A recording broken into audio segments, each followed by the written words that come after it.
filling our eyes with the torchlight of transcendental knowledge. What does that mean? Does it mean he touches us and we feel some electric shock, we get some relaxation? No such thing. Guru means one who teaches according to the standard system of knowledge given in Shastra. Shastra means scripture. This is Vedic scripture, Srimad Bhagavatam, the topmost Vedic literature. Now, there are many gurus in modern society, there are many people posing as gurus.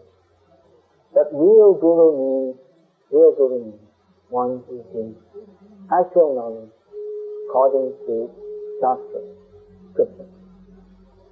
So the main duty of a guru is not to smile nicely in a camera, to hold roses and flowers, to impart imaginary electric shocks, but to give knowledge according to scripture. And this is Srila Prabhupada's greatest contribution. Maybe you know Srila Prabhupada, the founder Acharya of ISKCON, the International Society for Krishna Consciousness, traveled around the world 14 times in his old age. He opened many temples of Radha Krishna all over the world. He brought Krishna consciousness to the whole world. He opened farms, schools, started distribution of prasadam, sanctified vegetarian food. He did so many things for spreading Vedic culture and specifically Krishna consciousness. But he himself said that my most important contribution is my book. That means in his book, Srila Prabhupada has given the eternal spiritual knowledge of the Vedas in a manner which is absolutely presentable, clear and understandable to modern man, not that he compromise.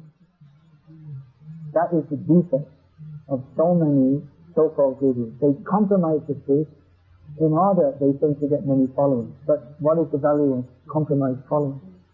Prabhupada wanted to present the absolute truth as it is. The absolute truth, according to the Vedic literatures, in the ultimate word, is Lord Sri Krishna, the Supreme Personality of Godhead. This Prabhupada presented in his book without any compromise. He translated the Vedic literatures and through his disciples have them printed and published in English and in all, after that, so many different languages of the world, just to give people knowledge of their actual position. Everyone is ignorant. Everyone is born in ignorance. Abodhajataha. Everyone in the sincere world is born in ignorance. But when we get actual transcendental knowledge from a self-realized person who, by the very fact of his being self-realized, is fixed in knowledge of Shastra, then our ignorance recedes and we gradually become enlightened in the transcendental knowledge that we are all the eternal servants of Krishna. We are not these bodies. So this Srila Prabhupada presented in his book. Prabhupada traveled around the world ceaselessly, tirelessly, preaching the message of Krishna, inspiring his disciples, teaching his disciples, organizing this movement of Krishna consciousness. The most amazing thing is that at night, when all his disciples collapsed, exhausted, in sleep around him, he went on writing his books. This is the time when he wrote his books. And in this way, he wrote about 70 books this time, authentic translations with commentaries of the ancient Vedic scriptures, which are as essential, if not more so, in human society at this time than at any other time. More so, because never has human society been more confused than it is now. So Srila Prabhupada thinks his book as his greatest contribution. Specifically Bhagavad Gita as it is, Srimad Bhagavatam, teachings of Lord Chaitanya, Chaitanya Charitamrita, Nectar of Devotion, these are the main books that he translated, also Sri Upanishad, and many other books which were based on the Vedic literatures. They were commentaries on different facets of Vedic knowledge. Now, I remember when I first saw this Bhagavad Gita as it is, I was surprised. Now, how can we call this Bhagavad Gita as it is? It's surprising. It's as it is. What does it mean, as it is? It's just like if you buy a a pair of socks in a shop, you don't see socks, real socks, as they are. Or if you go to buy an apple, the person selling them doesn't say, it's really, really an apple. It's just presumed that if you buy an apple, it's an apple. If you buy socks, it's a pair of socks. Why then, on Bhagavad Gita, did Prabhupada write Bhagavad Gita as it is?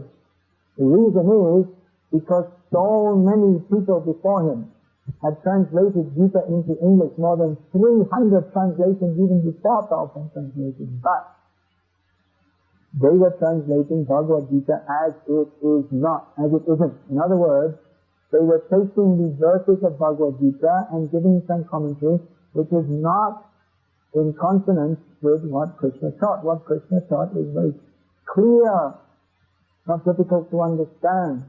Krishna speaks of Karma Yoga, Jnana Yoga, Dhyana Yoga, and Bhakti Yoga, different types of yoga, the yoga of work, the yoga of knowledge, the yoga of meditation, the yoga of devotion. But it's very clear from the text of Bhagavad Gita itself what the essence of Gita is. At the end of Gita, Krishna says, Sarva Guhyatanum Bhuya Shinu Me Paramam Vachaha. Now I will teach you the most confidential teaching of all, which is my supreme instruction, which is Manmana Bhavamad Bhasto Madhyadi Nam Namaskuru Mami Vaishyati Satyante Satijane Priyoshime. Always think of me, become my devotee, worship me, bow down before me. In this way you will surely come to me. Krishna speaks to Arjuna. I promise you this, Arjuna, Krishna says, because you are my very dear friend. And actually, as is understood by all commentators on the Gita, that Krishna, through Arjuna, is instructing everybody.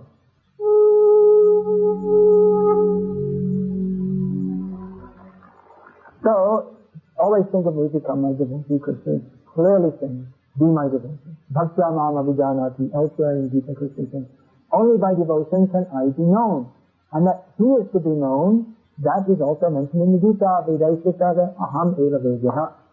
Krishna says in all the Vedas, or the books of knowledge, or the bodies of actual knowledge for the universe, the object, the ultimate object of knowledge is Krishna. In the Vedas, many, many different topics are taught, but the actual topic that is to be understood above and beyond and central to all topics is Krishna.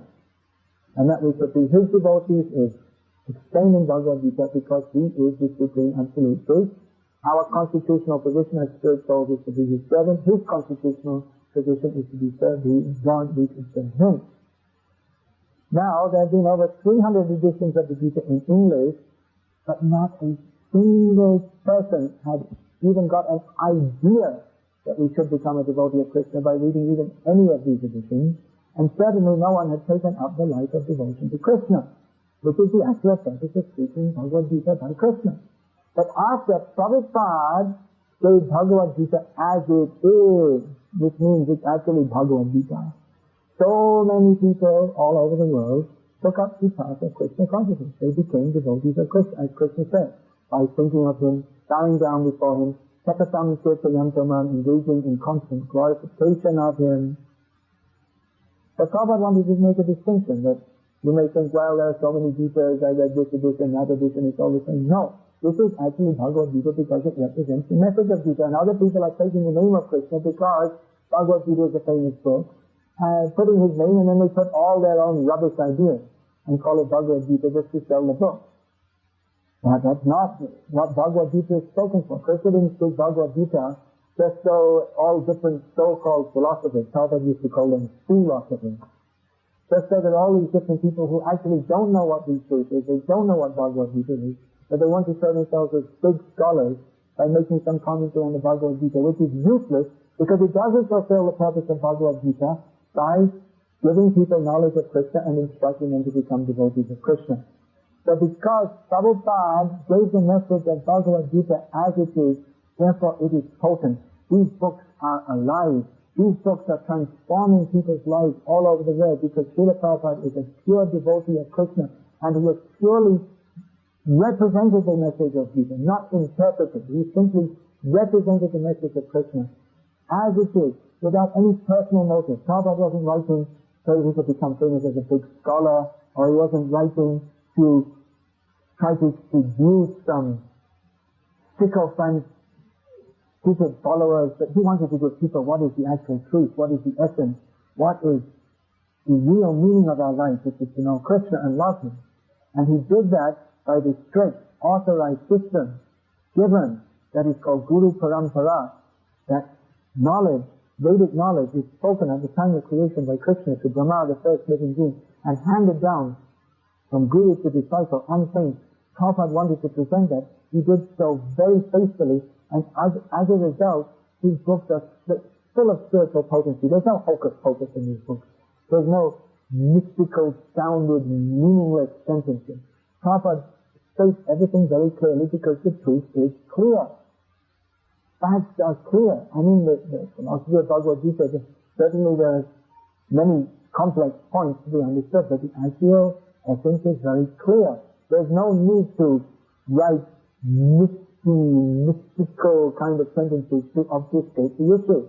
The actual issue is we are all a fellow servants of Krishna. And that Prabhupada has presented his book. He has presented the science of knowledge of Krishna in so many volumes. We have more than 70 volumes of his book, which explains the science of Krishna in great detail. As the Srimad Bhagavatam says, Bhagavat Tattva Vijnanam Mukta Sangasya Jayate. By understanding this knowledge of Bhagavat Tattva Vijnanam, that means scientific knowledge of the personality of Godhead, simply by understanding that, we are liberated from material contamination. So Bhagavad Gita gives the essential spiritual knowledge of our spiritual identity as eternal living beings, eternal spiritual beings, eternal servants of Krishna, the supreme absolute truth personality of Godhead. That is presented in essence in Bhagavad Gita, and that same knowledge is expressed in great detail in the Srimad Bhagavatam, which is considered the most important book of Vedic knowledge. Bhagavad Gita is 700 verses, Srimad Bhagavatam is 18,000 verses. Srila Prabhupada personally commented on, translated and explained most of these verses, and left some of the verses for his disciples to translate. So the whole Srimad Bhagavatam in 12 cantos is also available from Srila Prabhupada, Vaishnava commentary, actual authorized commentary from Srila Prabhupada and his disciples. Srila Prabhupada also translated Bhakti Rasamrita Sindhu, the nectar of devotion, by Rupa Goswami Prabhupada, who is the principal follower of Sri Krishna Chaitanya Mahaprabhu, who is Krishna come again to teach us how to be devotees of Krishna.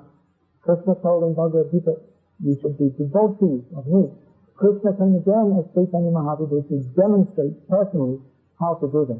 So Rupa Goswami was the leader of the 6 Goswamis of Vrindavan, who wrote many, many books based on the different scriptures, which explain categorically the highest path of devotion to Krishna.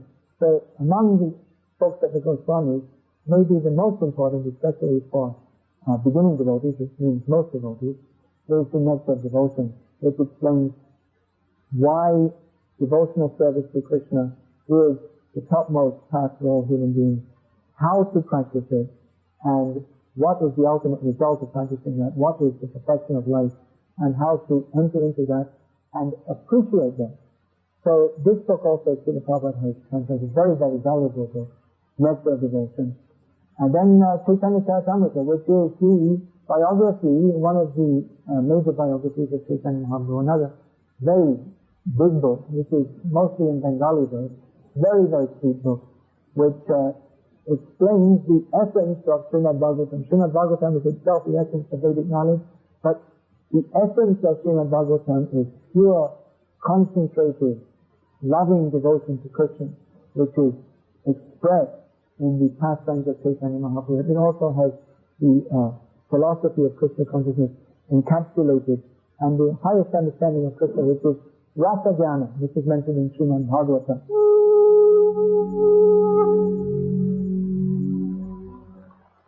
Tatchindatam Rasa Jnanam Swadi Swadi Pade Pade.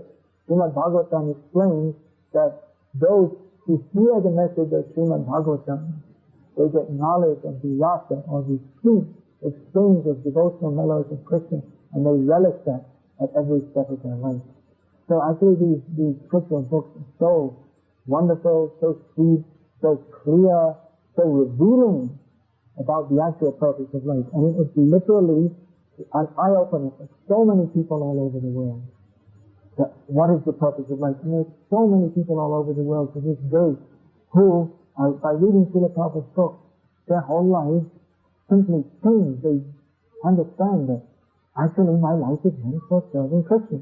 Just a few days ago I was in Russia. I met one lady from a small town in a remote region of Russia. And somehow or other one day, devotees of Krishna came to her town selling the book of Srila Prabhupada. She got that book, she read it, she saw the address, Moscow, Center for Krishna Consciousness.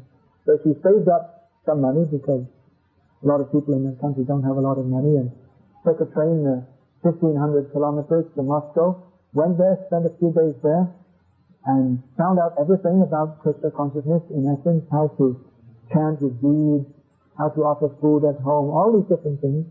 She found out, she went home, and now she's practicing Krishna consciousness fully. Another lady, after I was in Russia, I went to the Czech Republic, and they recently, our devotees there, they met a lady who, 9 years ago, she got Prabhupada's book, and then she ordered more, and she got a whole set of Prabhupada's books, and from reading the book, she's following everything about Krishna consciousness in her life. These books speak soul to soul. Srila Prabhupada, who is a pure devotee of Krishna, has given Krishna in these books. And people who read them can understand and become enlightened in the science of Krishna by reading these books. Therefore, in our Krishna conscious movement, under the direction and order of Srila Prabhupada, we very strongly emphasize the distribution of these books, because we know how much value there is. These are not like ordinary books. These are not the kind of, you buy a novel and you throw it away or you stick it in the bookshelf. But these books are required. They're spiritual food. Just like every day you have to eat a meal. That way you touch my shoes with a vein in my heart. Before we speak, we offer our respectful obeisances to our Guru Maharaj, Srila Prabhupada, because he has opened our eyes which were in the darkest of dark ignorance. Now in the modern age, there's a lot of propaganda how we're making progress, and it's the age of knowledge and information and technology and all these things. And in some ways it's true. We have a lot of information we can get on the internet and find out more or less anything you want to find out about anything in this material world, from the breathing habits of frogs to the interplanetary motions of the cosmos. You can find out so many things. We've made so much progress. Nowadays, people just think it's completely normal to hop on a plane and hop off a few hours later on the other side of the world. Things that people couldn't have dreamed about. So definitely there's a lot of knowledge and a lot of technology, and it's called progress, but there's something missing, there's something wrong. Something very wrong in human society, and it doesn't take a PhD genius to understand there's something seriously wrong. News, you look in the news on TV or you look in the newspaper, news means pretty much it's all bad news. And even the good news which the politicians say, they're giving you some good news, it's just some propaganda to promote their political campaigns. Despite all our so-called progress, there's something basically very, very wrong with human society. I remember as a kid, I was brought up in England. So, let's see, I must have been going to school starting in the mid-1960s. So there was still this kind of euphoria about how by progress we're going to become a very happy society and everyone would become nice and good, because it was considered that in the past people were nasty and mean and bad because they weren't educated. But then when people become educated, automatically they should become very peaceful and very good. So we see there's mass education in many parts of the world, but still there's mass madness going on, more or less what's going on in human society. I don't really even call it real sanity, what's going on. You see the whole human society, people are educated, they're running around, what for? Simply to gratify their senses. This is the term Srila Prabhupada used to use.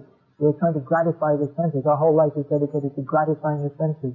In other words, we always think how to put something on our tongue. Nowadays, I see in India, it's a big fashion. Everyone has to chew some gum all the time, as if that made them something special. Before, they used to chew pan and put it in the corner now, and now it's all very high class to chew gum. And they're imitating the tennis stars and they're trying to be Western. So, tongue always needs something, always has to be eating something or smoking something, drinking some tea, eating some biscuit, always trying to satisfy the tongue. And then the ears, you always have to be listening to some music. We have the radio, or we walk around, or people walk around with their headsets on, listening to some music. And so the eyes, there's so many things. The TV is more or less for the sense gratification of the eyes. There's so many things you see on TV. Beauty contests, this is very popular in India now, although apparently it's pretty much out of fashion in the Western world where they got fed up with beauty contests. But India is always trying to imitate the West, and they're always, don't mind me saying so, they're always at least 20 years behind. They think they're on the highest spectrum of fashion, following something which is already considered useless and finished in the West. So beauty contests, you have Miss Gile Pale and Bombay, Miss Juhu, and then they come together and have Miss Bombay contest, and then Miss India, and then they go to do Miss Universe. So everyone's looking on the TV like some, just like you see all the dogs when there's a bitch in season, they all surround with their tongues hanging out. So like that.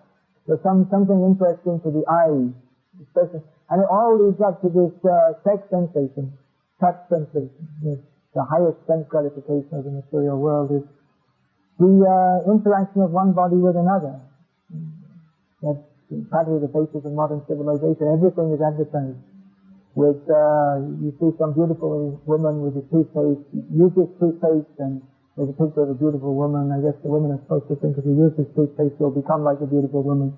And the man is supposed to think that if you use the toothpaste, the beautiful woman on the ad's going to jump out and kiss you. It's all bluffing, of course. The toothpaste, is just brushing the teeth. It's toothpaste, that's all. But everything is advertised. They don't say, everything is advertised with some beautiful young woman. Cigarettes are advertised if you smoke this cigarette.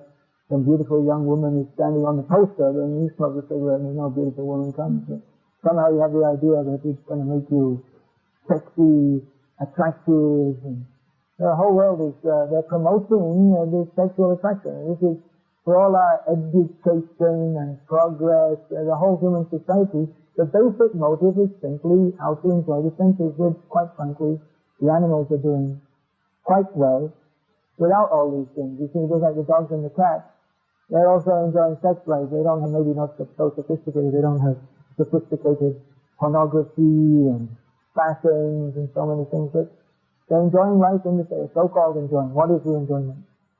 Simply rubbing of one body against another. What is the body? A body is, you examine what is the body, we decorate, I mean not me, I decorate with this tree light, but other people are decorating lipstick. Lipstick means they get some fat of some animal and they put a few chemicals in and then you rub it on.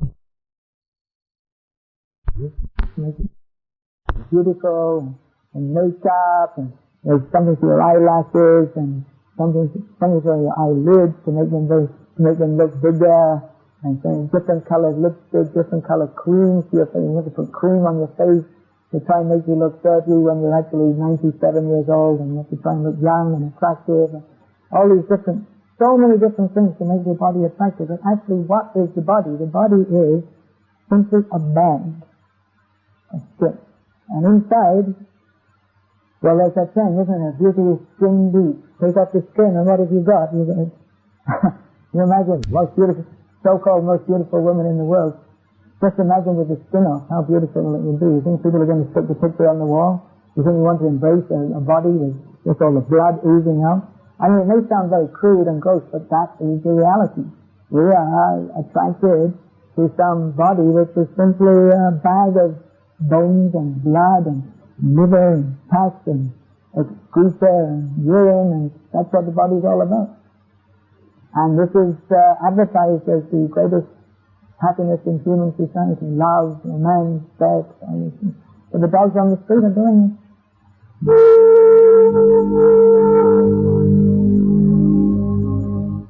So what is the progress of human society? For all our education and all our progressive scientific, technological advancement, people are living like cats and dogs.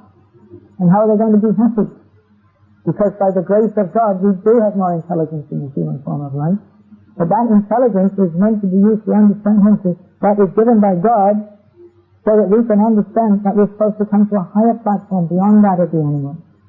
In the Vedic verses, so we understand that we get this human form of life after many births.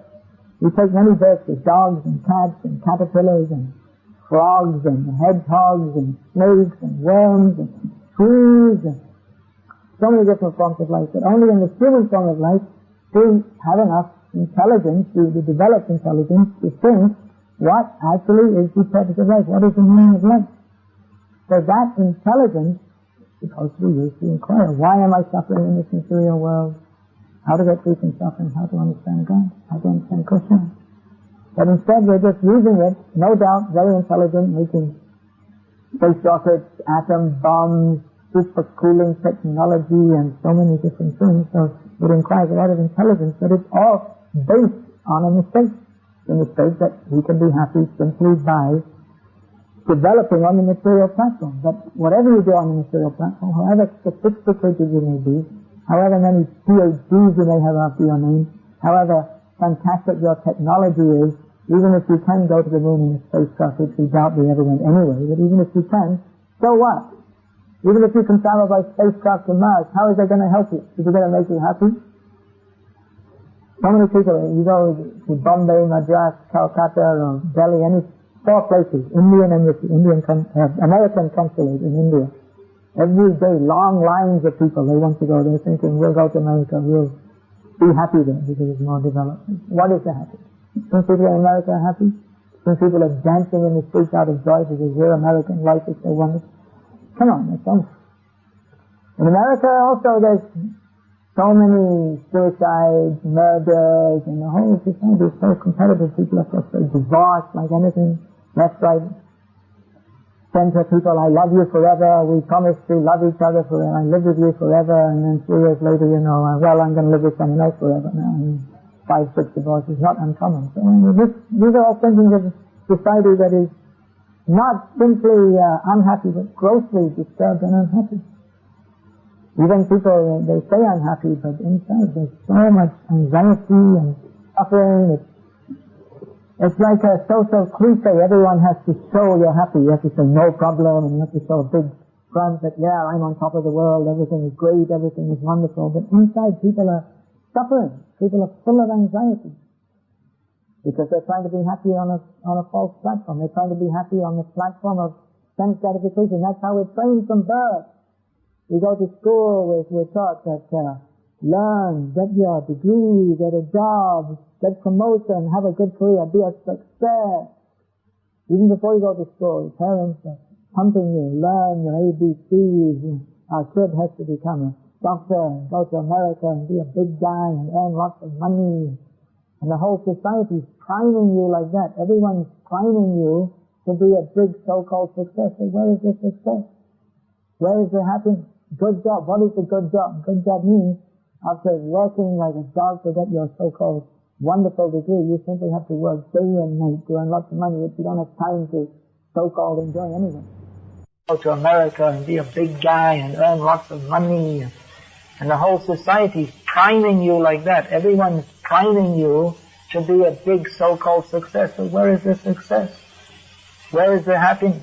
Good job. What is the good job? Good job means after working like a dog to get your so-called wonderful degree, you simply have to work day and night to earn lots of money, which you don't have time to so-called enjoy anyway. People aren't happy. How can they be happy in a society which just pushes you to work in quest of a dream that you'll be happy by getting lots of money and then you can enjoy having a big car and a big house and all these things, which never made anyone happy anyway.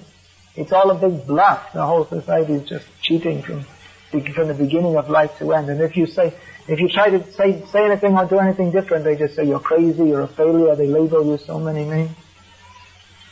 But actually the whole society, anyone can see it's just based on a big mistake.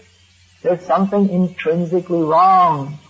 Despite having all these modern conveniences, just like this TV. I'm not saying it's intrinsically bad, I'm using it too, to speak this, do something worthwhile should be spoken on TV. But despite having all these things, we're in a society which is full of suffering. People are not happy. In fact, generally we see the more technology there is in any society, the more people get disturbed, the more there's social disruption. People are not happy. How can they be happy if they're living like sophisticated cats and dogs? How is it possible? If you have more intelligence, then naturally in your heart you're always thinking, actually, what am I doing here? What am I doing? What's it all about? What's the purpose? But because everyone's going on with the drama of being happy and getting ahead and having a good career and happy family and all this kind of everyone's wrapped up in this drama. Everyone else is doing it, and we're thinking, well, I suppose I should be doing it too. You'll see, generally children, they have many good questions. They ask things like, what's life all about, and what about God and all these things. But after some time of being in the school system and the general crushing social system, they learn not to ask these questions. Don't think of these questions. But these are the things we should be thinking about. These are the actual questions we should be asking. Who is God? What is the purpose of life? What is the value? If you get, big degree, big job, hundreds of thousands of dollars, but you simply live like a dog and die in ignorance like a fool. Educated fool. You know so many things, but you don't even know what the purpose of life is. You don't know what will happen after death. You don't know you don't know what your actual identity is, who you are. You don't know how to be happy. This is modern life. We're promoting that which is asat, this is the technical Sanskrit word, means that which is not real, not eternal, false. We're promoting this as reality, that the goal of life is to get ahead. Rat race, we call it a rat race. It's a good term.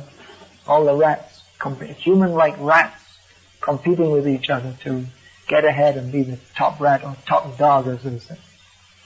But no one's happy in such a life, and it's not possible to be happy.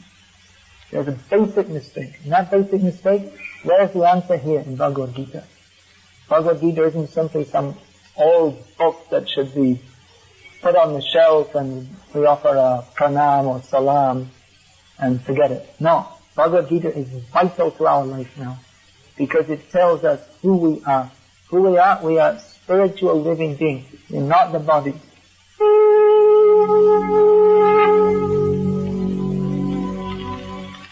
That is the first lesson of Bhagavad Gita, and that is the basic mistake of human society. We don't understand this very basic thing, that this bag of bones and blood is not me.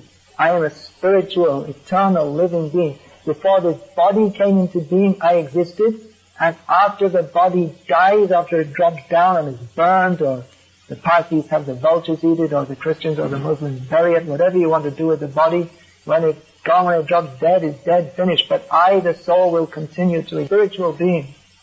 So if we simply try to mollify the senses of the body, we can never be satisfied. Because we are eternal, spiritual living beings, and our real happiness, as we understand from Bhagavad Gita, which is the definitive book of spiritual knowledge, then our real happiness is in relationship with the Supreme Soul, the Supreme Personality of Godhead, whose name is given as Krishna. Our relationship is with Him as eternal servant, that is on the spiritual platform. This material life is simply an entanglement. We think, I am this body, I have to act in terms of this body, but it will all be over in a short time. I'm thinking I'm this body. Just like I thought in a previous life I may have had the body of a dog, or I may have had the body of a demigod like Indra in heaven. And at that time when I'm a demigod, I'm thinking, this is me, this is my family, these are my friends, and then we die, we leave that body, we leave the dog body, we leave the cat body, we go to another body. Then we come to the human body, and we think, this is my country, this is my home, this is my family, this is my body. This is ignorance. In one sense it's true, we can't say it's totally untrue, but it's only temporary. We're in these bodies for a very, very, very, very short time. We go to another body, and then again we identify with that body. So, if we identify ourselves wholly and solely with this body, then we're acting in ignorance, because we're not, because the body is temporary and I'm eternal, and this is the whole mistake of human society. They've simply identified the individual beings as the bodies they are in. Namaste Saraswati Deve Gauravani Pacharine Nirvishesha Shunyavadi Paschatya Deshakarine.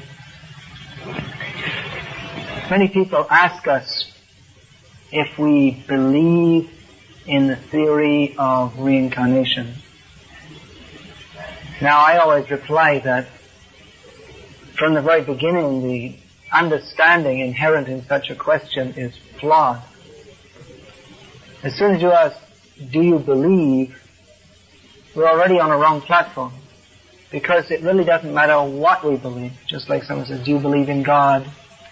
Well, does believing in God make him exist, or not believing in him make him not exist?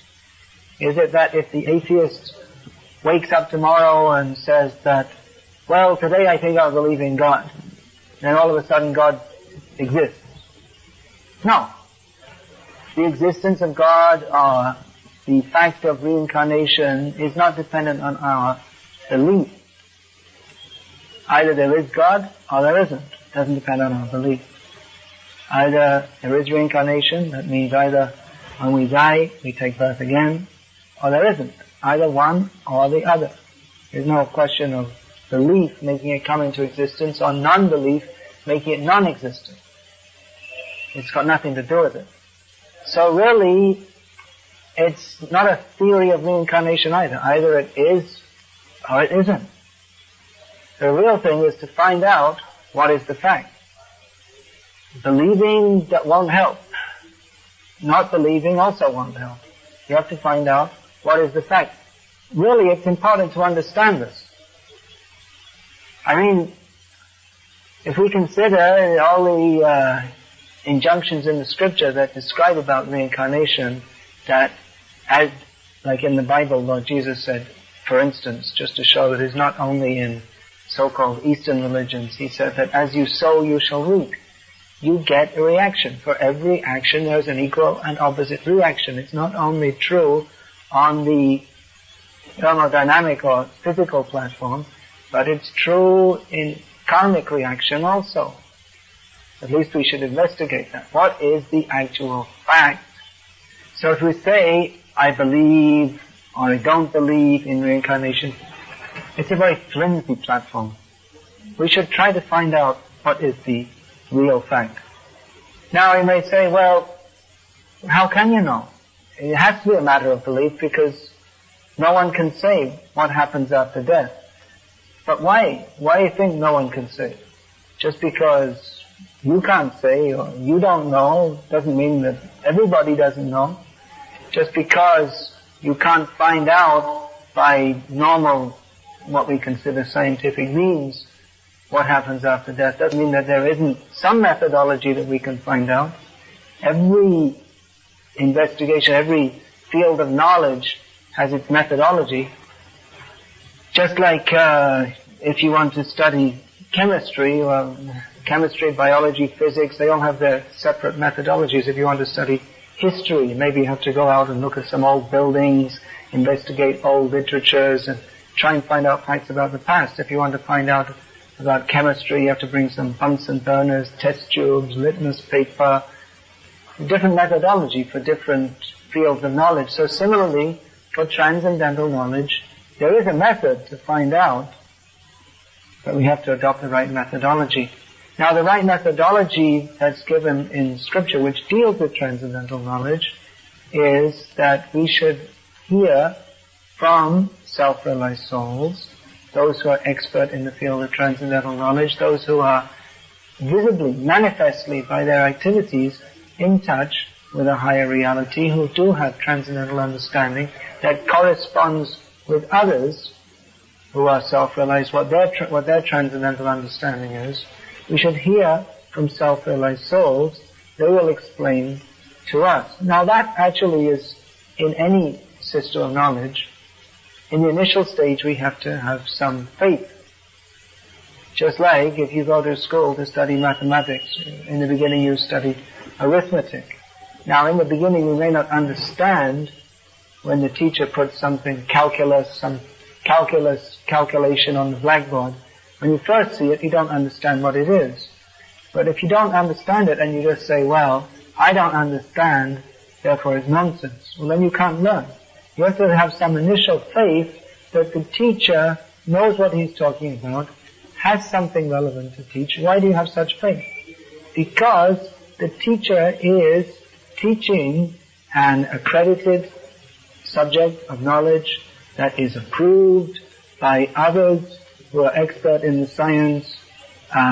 He's teaching something which he has learned from other experts. In this way, we accept. In the beginning we don't understand, but in the beginning we accept that even though I don't understand, here is someone who can teach me. So similarly, to understand spiritual knowledge, we have to, in the beginning, have some initial faith. Faith means we don't understand now, but we accept that others do have higher understanding than myself, and that by hearing from them and applying their instructions in our lives, we can also come to understand. This is the way to understand transcendental knowledge also. And that's called the parampara system, that one should hear from one who has heard from another person who is spiritually perfect. But the difference between transcendental knowledge and academic or mundane knowledge is that it affects our whole being. When we're discussing transcendental knowledge, we're discussing that which is to do with the very essence of ourselves or our soul. Now, to get knowledge of that, we have to get knowledge from sources that are above and beyond the ordinary mundane platform. That's why often people think that, well, it's just some hocus pocus or not something we can properly understand, because it can't be properly understood from the mundane platform. We have to come to a higher platform to understand that. So in the beginning we have to have faith that there is a higher platform. And there's no reason not to believe that there is something super mundane. It would be very limiting to think that simply everything that we can touch, taste, smell, hear, feel, and perceive through our senses, that's the whole scope of reality. Rather, it would be intelligent to consider that beyond that which we can immediately perceive, or even that which we can immediately imagine based on our sense perception, it would be intelligent to think that there may be, and most probably is, a whole range of knowledge beyond that which we can immediately perceive. We're tiny, tiny living beings in a vast universe. We have no idea what is the extent of the universe or beyond the universe, and we don't really know how it came into being, although I'm talking from our perception, from the mundane perception, just being here on this planet. We can't really understand why it came in, how it came into being, and beyond that, why it came into being, simply by looking through telescopes, microscopes, and making different theories. We may have so many different wonderful theories about the origin of the universe, but why is everything going on?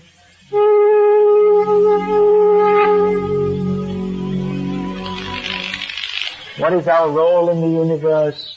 That we can't perceive simply by a mundane investigation. Therefore we have to come to a level which is beyond the ordinary, beyond that which we can figure out through our own brain power, and take knowledge from a higher source. Now this is not unreasonable.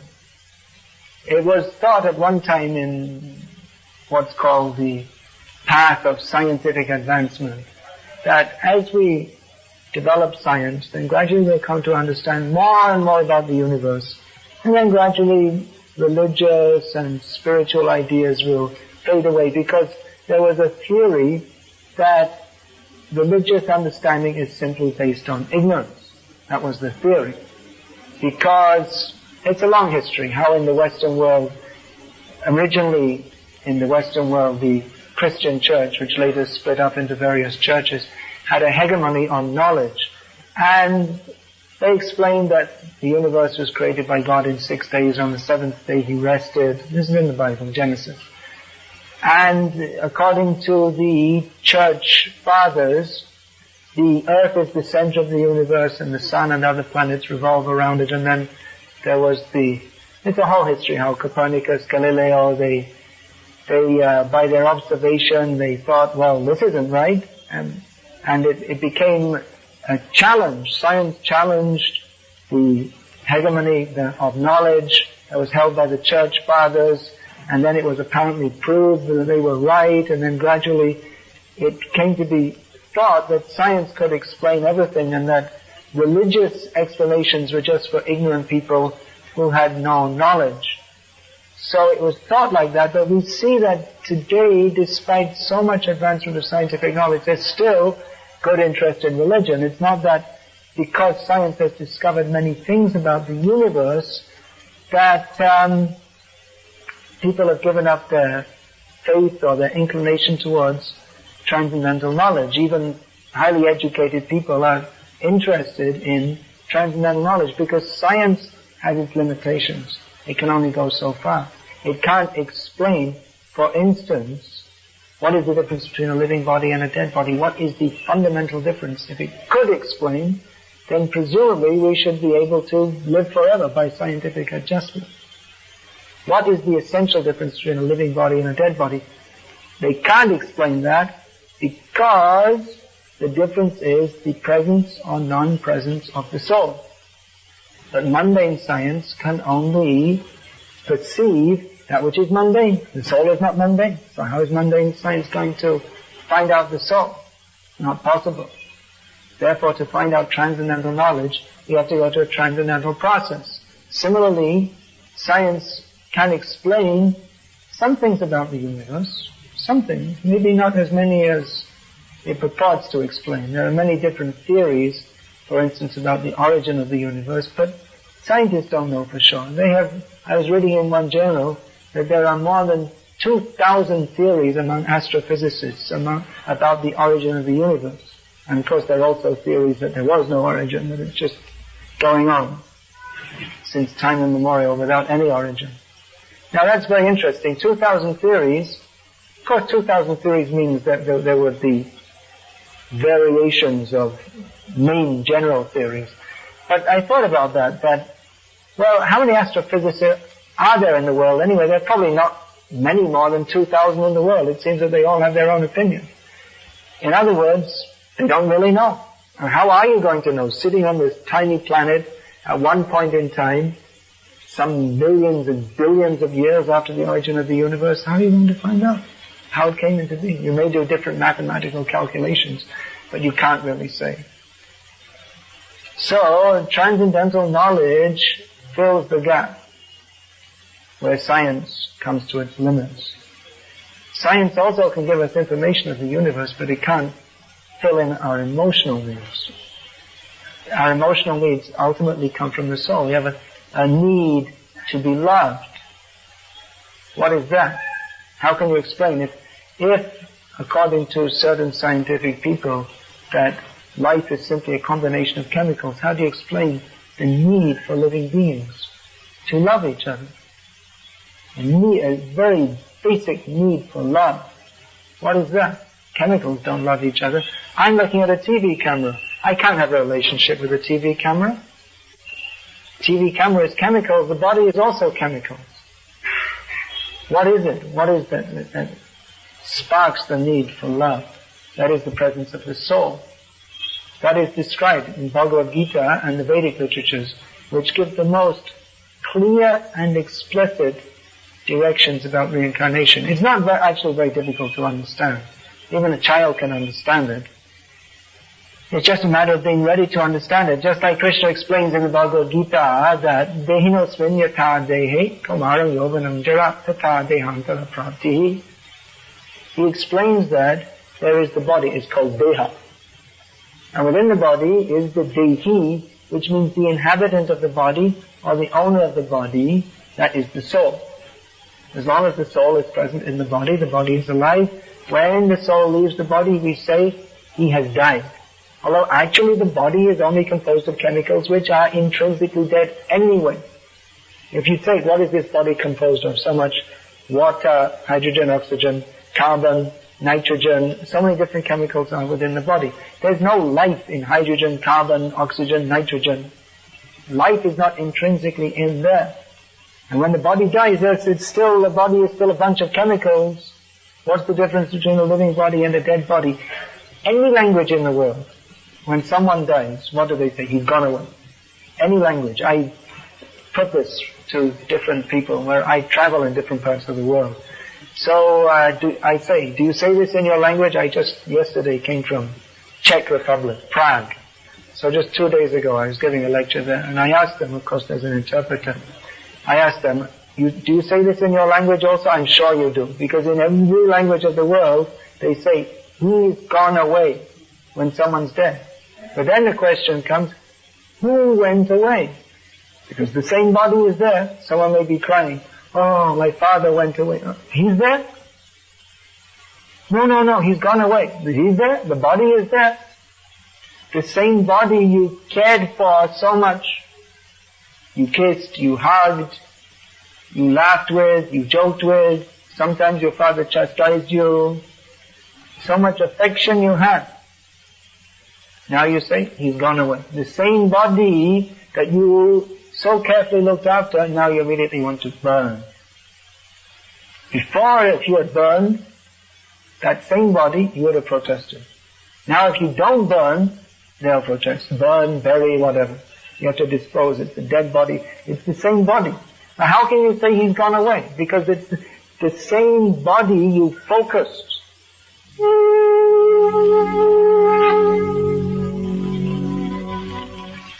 He's gone away means the soul has gone away. The soul is the person. That example I was giving from Bhagavad Gita, Krishna says that the body and the owner of the body, or the soul, or he who gives life to the body, they are separate.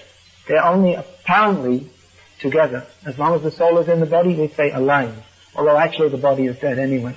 And when the soul leaves the body, we say he's dead. But actually he's gone away. That is the fact. He's gone away to go somewhere else.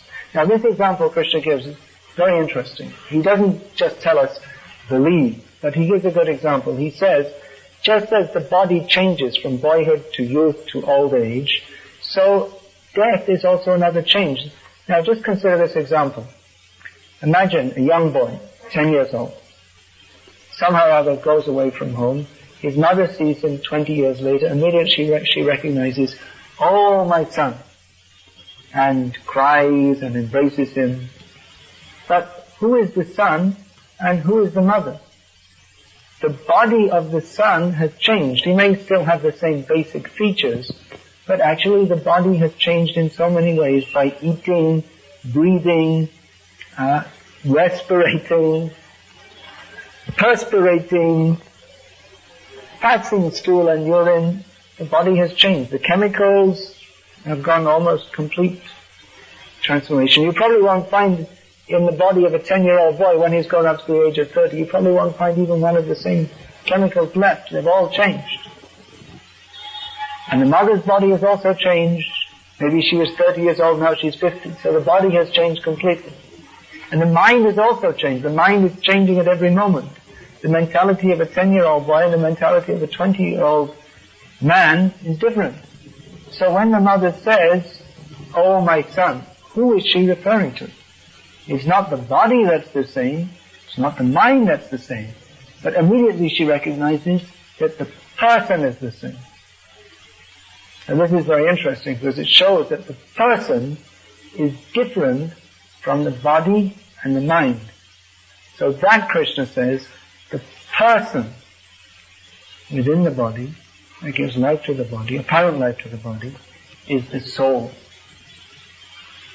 Krishna explains that the soul travels from body to body to body within this material world. Ishtaya bhutale Shrimate Bhakti Vedanta Swami Namine Namaste Saraswati Devi Gauravani Pacharine Nirvishesha Shunyavadi Paschapta Deshatime. Today I'm going to talk about sin. If we say this word sin, some people groan. They don't want to think about sin. It sounds like some really old-fashioned word, some kind of word that's used to try and make people behave in some kind of old-fashioned puritanical way. The modern emphasis in society is simply enjoy without restriction. As the saying goes, if it feels good, do it. This is dog philosophy. That's what the dog does. He sees the bitch in the street. It feels good that he should chase after her, so he does it. That's not human life. If it feels good, do it. Human life means one should think very carefully about what he's doing and about what the purpose of life is. He should know what he's doing. He should know what the purpose of life is and act. Every action should be in relationship to the ultimate purpose of life. Now, of course, many people take their purpose of life to be to eat, drink, be merry, and enjoy, with the idea that tomorrow we shall all be dead. Enjoy now. You can't enjoy later. That's the idea.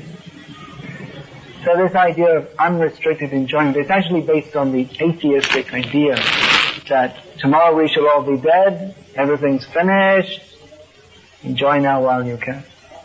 Who are you to enjoy? If you're going to be dead, who are you? That they don't stop to think. But you are an eternal spiritual being. You're not the body. They don't consider that, according to all these scriptures extant in human society, you get a reaction for everything you do. That's why we have the concept of sin. Sin basically means doing something that is wrong. And sin is followed by punishment. Now, what's wrong? Okay, lying, stealing, murdering, all these things are considered wrong. The Vedic literatures, the Srimad Bhagavatam, defines that there are 4 mahapataks, or very bad things, which should not be done. They form the basis of all other sinful activities. 4 basic things which destroy spiritual consciousness, which is the real consciousness that human beings should be trying to develop in this valuable human form of life. These 4 things are meat eating, intoxication, illicit sex, and gambling. Now, these things are so common in modern society that we don't think anything of it. In the Western world especially, most people, even today, although there has been a very big increase in vegetarianism, but still most people are brought up to think that meat eating, absolutely normal, gambling, okay, intoxication, drinking, taking tea and coffee, cigarettes, beer, absolutely normal, illicit sex, jump in one hole, jump down another, it's all the same. Find any hole and use it. In one hole, jump down another. It's all the same. Find any hole and use it. This is quite natural. They said natural. But according to the Vedic literatures, especially the Vedic literatures, tell us that human beings should act in a thoughtful way, not simply like an animal. We got this human form of life after going through so many animal bodies where these things, simply eating, sleeping, having sex, fighting, these things go on. That is animal life. There's nothing beyond it. So the human form of life is meant for more than simply ahara nidra bhaya maithunam cha samanime tat pashubhyanaranam. Both in the human form of life and the animal forms of life, eating, sleeping, fearing, of karma works. If you want to enjoy unrestricted sex, well, it's not so easy in human society. It's much easier to do that if you're a monkey. So, in laws of karma, by the grace of God, in the next life you may get a monkey body. You may know that some people, they don't even wait to get a monkey body. When they become old and impotent due to excessive sex, they have monkeys' genitals sewn on so they can go on with their sex business. That some famous singer in the Western world who for reasons of TV propriety, I won't say, but one famous singer who liked to do things his way, he sung, "I'll do it my way." So his way was to get some monkey's genitals sewn on so that he could go on so-called enjoying sex out to a late. So people who want to simply indulge in all kinds of sinful acts, then they are punished by the laws of nature by getting animal bodies. That is a punishment. You may think, well, maybe it's nice to be a dog. I don't have to do any work. I just lie on the beach and eat some food. But that is a punishment by material nature, to get the body of a dog or a cat or a monkey, because material life is miserable. You may think, well, if I'm a monkey, it's kind of fun. Jump around, have a lot of sex, have a lot of wives. See the monkey, generally one male monkey. Here in India we see so many monkeys, maybe not here in Bombay, but practically everywhere else in the country. So many monkeys are jumping around all over the place, in the towns, in the country. So you'll see one male has many females. So you may think that's very nice. I'll have a harem. I don't have to become a rich man and work. I'll simply, by virtue, ipso facto, being a monkey, I'll have a harem. But that is a punishment by material nature, because material life is suffering. You have to suffer repeated birth and death, anxiety, disease, again and again and again. Human life is meant for getting free from these sufferings of material.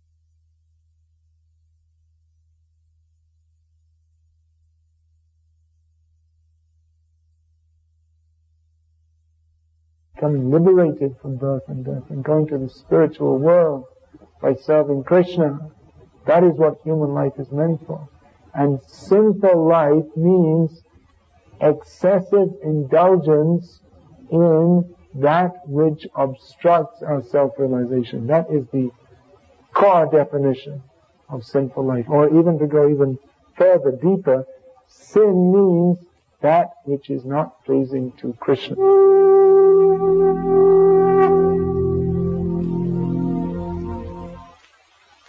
In the Bible, the concept is given of original sin. The idea is that Adam and Eve sinned, and as a result, the whole human race is suffering up till the present time.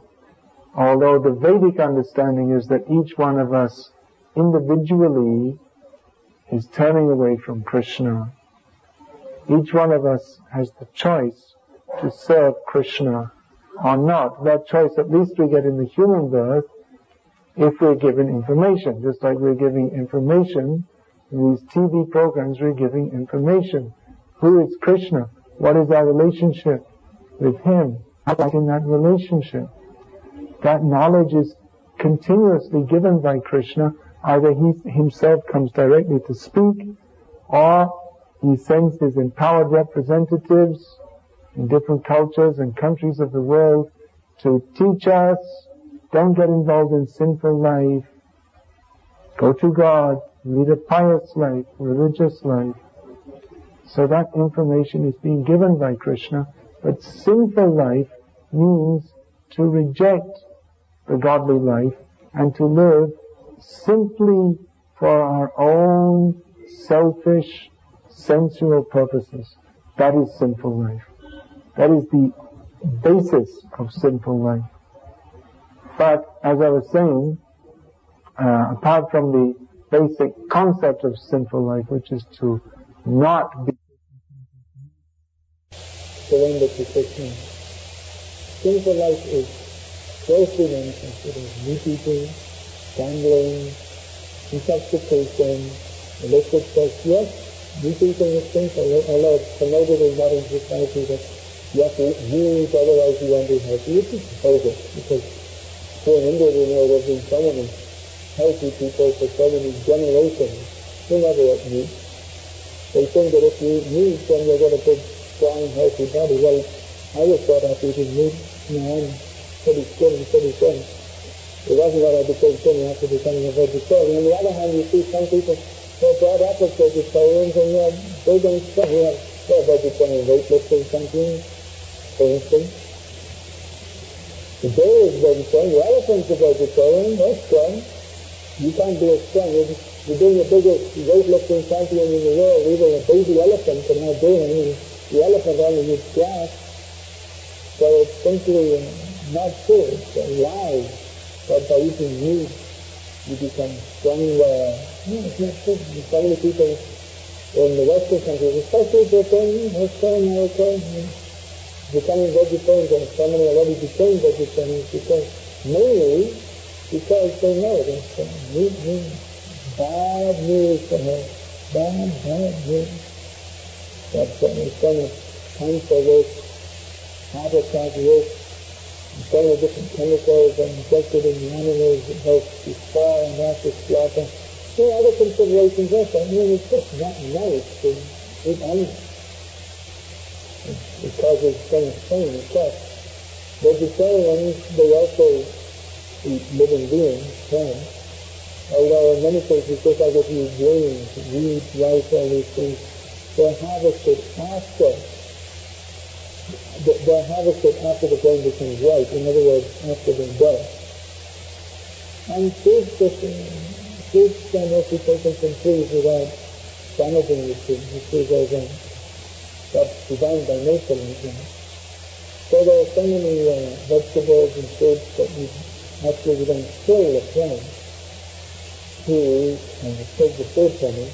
In some cases, the plant is killed, but because the living being in the body of a plant is less conscious than that of an animal, it suddenly causes a lot less suffering. So the living being in the body of the plant to be killed, that is the law of nature. Jiva that's the jiva, and one living being lives on another. But it's certainly less violent to take carrots, cabbages, rice, wheat, than to eat the blood and flesh of animals. So that's a necessary consideration.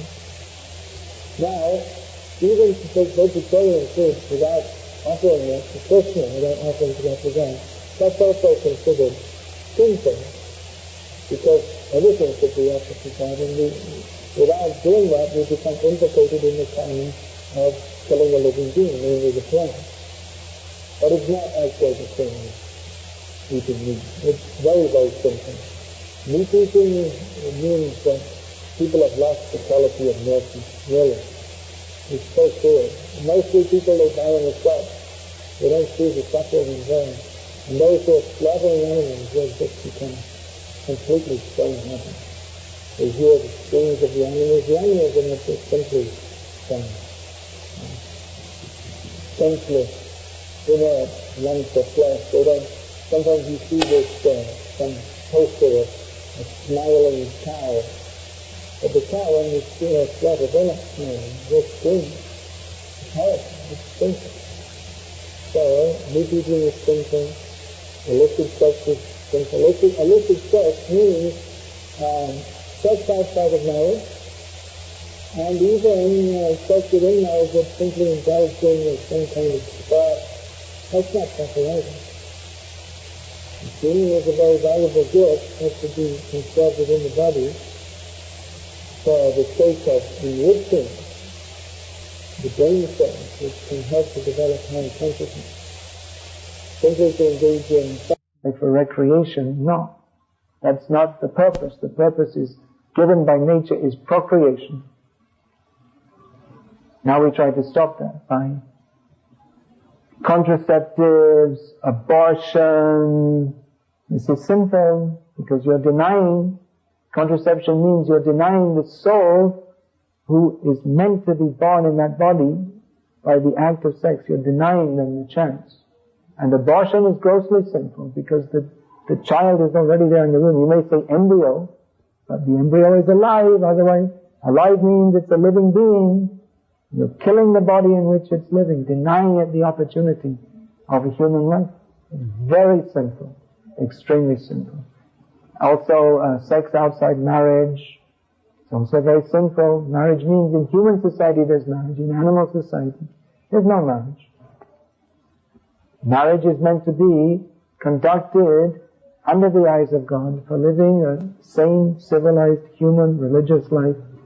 So sex before marriage, sex, even you're married, then you have sex with someone else's wife or something, all very, very simple.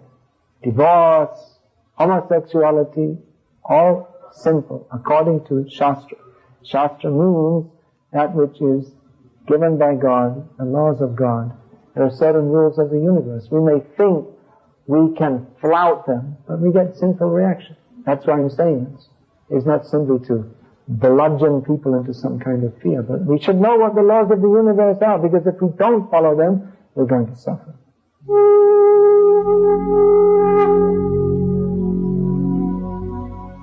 So intoxication, that's also sinful. That's now in India today, that's considered kind of chic to have a can of beer, to drink a few beers. That's considered wonderful, but it's not. It's pretty low class, actually. Previously in India, this was considered very low class, but India now, they're following the West. They think everything the Westerners do is so wonderful. So they're also drinking beer, but it's horrible. This whole thing, getting intoxicated and talking all rubbish, and urinating in the street, and talking incoherently, all nonsense, driving and smashing the car up, drunken driving. I mean, what's so wonderful about this? Drinking, smoking is another nonsense. That you pay good money, you have to work hard to get money, and on the packet it says smoking kills, smoking is injurious to health. You're smoking, it's poisoning you, you're going to poison yourself. People are so crazy, they think this is something great. Stupid. Simply spending their money to poison themselves. But somehow or other it advertises being very sophisticated or whatever. So for some crazy reason people, they like to smoke. Even drinking tea and coffee, what is the need of all these things? Useless things. They're also habit forming. Therefore you become dependent upon that. You become ajitendriya. Your sense is uncontrolled. Therefore these things are all considered sinful. They have no relationship to the purpose of life. We should only eat and drink that which is necessary to maintain the body. That doesn't mean you can't eat and drink nicely, but why take intoxication? It's harmful to the body. It's habit forming. It's costly. It takes up, another thing is it takes up so much of the world is used for growing tobacco, coffee, tea, chocolate, all these useless things. Opium also, it's a big business. It's supposed to be illegal, but somehow or other, billions and trillions of dollars of drugs are sold all over the world, and somehow or other the governments apparently aren't able to stop it. So much of the land of the world is used for growing all these things which could be used for growing food, for instance. Same thing, meat. They're feeding the animals with grain. You have to feed, say, 20 kilos of grain to an animal to get 1 kilo of meat. So it's actually counterproductive to the interest of the human race.